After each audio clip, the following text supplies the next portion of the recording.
You think you own your home? Let me show you something that will shatter everything you believe about property ownership. What if I told you that document you signed at closing, it's not actually yours? It never was. And the system that controls it was designed by kings 600 years ago. Every single property owner in America, Britain, Australia, Canada, you're all living inside a medieval system. A system so perfectly disguised, so brilliantly hidden, that 99% of people never realize they're trapped in it. Until now. This is the story of the greatest deception in modern history.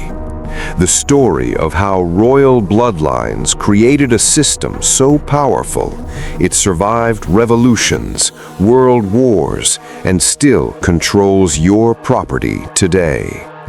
Welcome to the modern empire.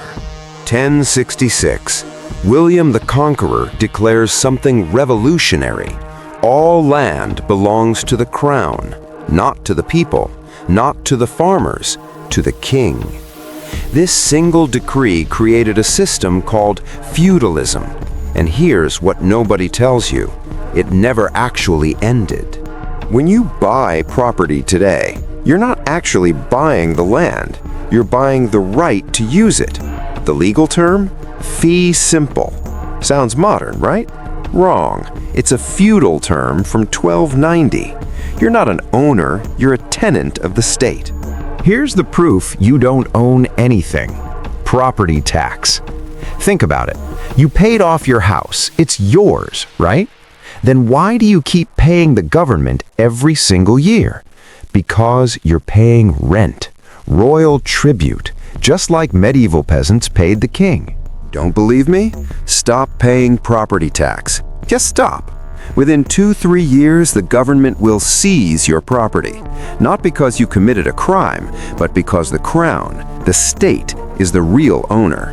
You were always just renting. There is a way to truly own land.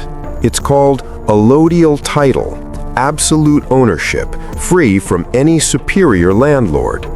Guess what? It's been systematically eliminated in almost every Western country. Why?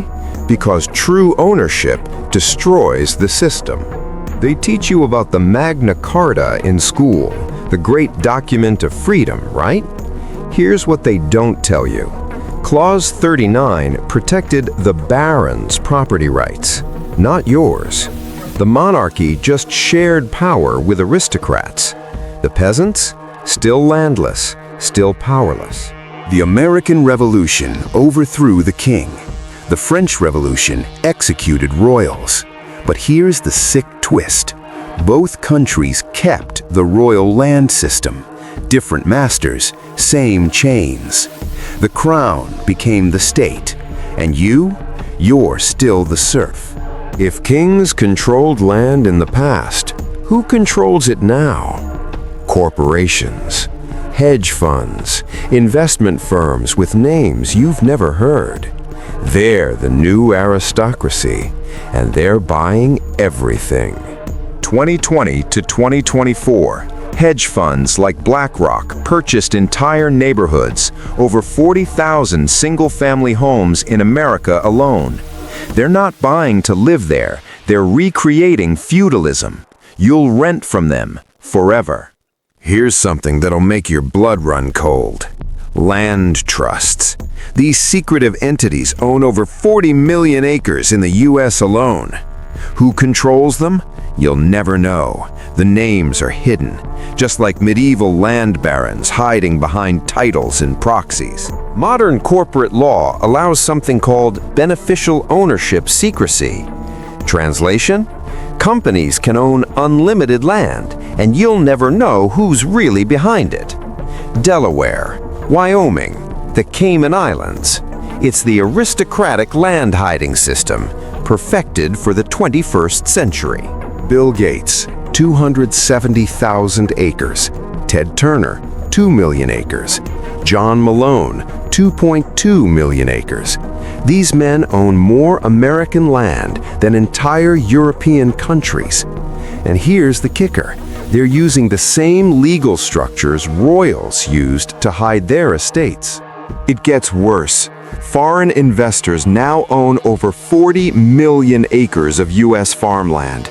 China, Saudi Arabia, Canada, they're using American property law, royal law, to buy your country. And it's completely legal. REITs, real estate investment trusts. They sound boring, right? They're not. They're tax-advantaged corporations that own entire cities' worth of apartments, malls, and warehouses. They don't pay normal taxes. They operate like nobility, special rules, special privileges. The medieval system is back, and it's brilliant in its simplicity. You will own nothing. You will rent everything. Your apartment, your car, eventually your furniture. The new kings don't want to sell you anything. They want you dependent, forever. Let's talk about mortgages. The word itself means death pledge in French. Mort, death. Gage, pledge. You pledge until death. And here's what they don't tell you. It's a feudal contract rebuilt for modern capitalism. In feudalism, vassals pledged service to lords in exchange for land use. The mortgage? Same thing. You pledge 30 years of labor, your life, to a bank. Miss payments? They take the land. You were never the owner. The bank was. The bank is the new lord. You buy a $300,000 house. By the time you finish paying, you've paid $600,000. The bank made $300,000 off your labor. That's not ownership, that's extraction. It's the same system medieval lords used, extract wealth from the people tied to the land. 2008, the mask slipped. Millions lost their homes, families destroyed. And who did the government save? The banks, the new lords. They got trillions, you got evicted. That's when everyone should have realized the system isn't broken, it's working exactly as designed. Here's the dark magic. Banks don't even hold your mortgage anymore. They bundle it with thousands of others, slice it up, and sell it as securities to investors worldwide.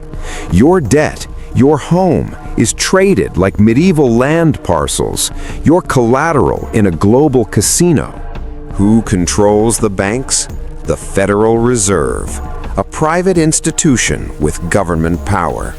They set interest rates, control money supply, and decide who gets loans. It's a central bank system created by banking dynasties. They're not elected, they're not accountable, they're royalty. Medieval serfs were tied to land through labor obligations. Modern citizens are tied through debt. Can't leave your job? You have a mortgage. Can't take risks? You have debt. Can't rebel? You'll lose everything. The chains are invisible now, but they're just as real. 1944. World War II is ending. The Allied powers meet in Bretton Woods, New Hampshire. They're not just ending a war, they're redesigning the entire global financial system. And buried in those agreements, the blueprint for worldwide property control. Two institutions are born, the International Monetary Fund and the World Bank. Their public mission? Rebuild war-torn nations. Their real function? Export Western property law, royal property law, to every country on Earth. Here's how it worked. Poor countries needed money.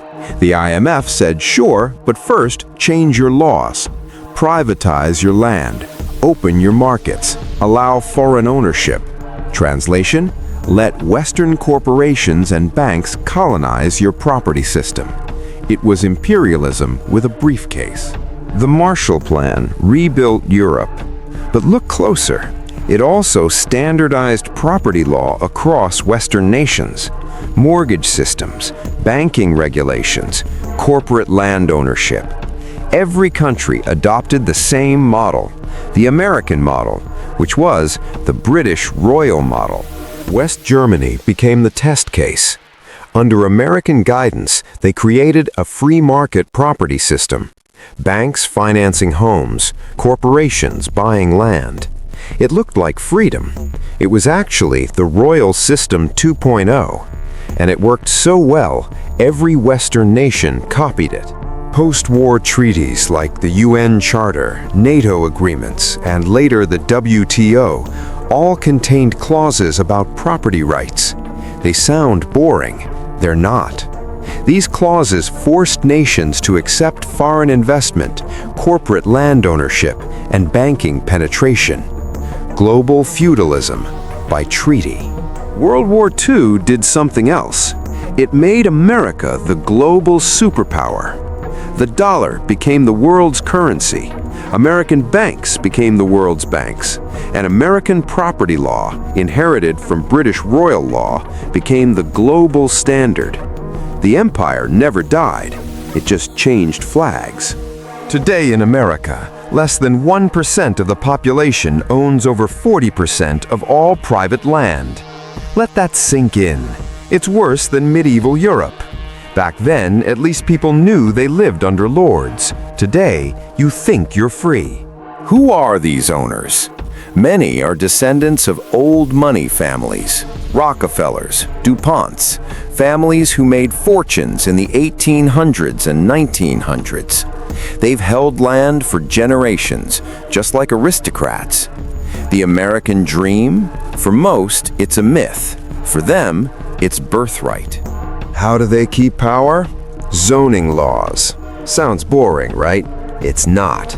Zoning laws decide where you can build, where you can live, what you can do with your land. And who controls zoning? Local governments influenced by the largest landowners. It's a rigged game. HOAs, homeowners associations. You buy a house, but they tell you what color you can paint it, what you can plant, when you can make noise. Break their rules, they can fine you, even foreclose. You paid $500,000, but a private corporation controls your property. It's a micro-monarchy in your suburb. Eminent domain. The government can force you to sell your property for public good. Sounds reasonable? Here's the reality. They've used it to bulldoze neighborhoods for corporate malls, luxury developments, and sports stadiums. The Crown's ancient right to seize land, alive and well in modern America. The wealth gap in America is really a land gap. Those who own property build wealth. Those who rent stay poor. It's the exact same system as feudalism, landowners versus landless. The modern economy runs on medieval principles, and nobody talks about it.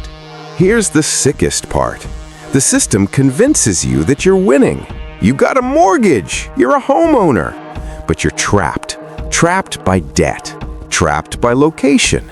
Trapped by payments you'll make until you're 65. The medieval serf was tied to land by law. You're tied by debt. Which is worse? So here's the truth they don't want you to know. You live in a monarchy. Not officially, but functionally. The kings are corporations. The lords are banks. The crown is the state.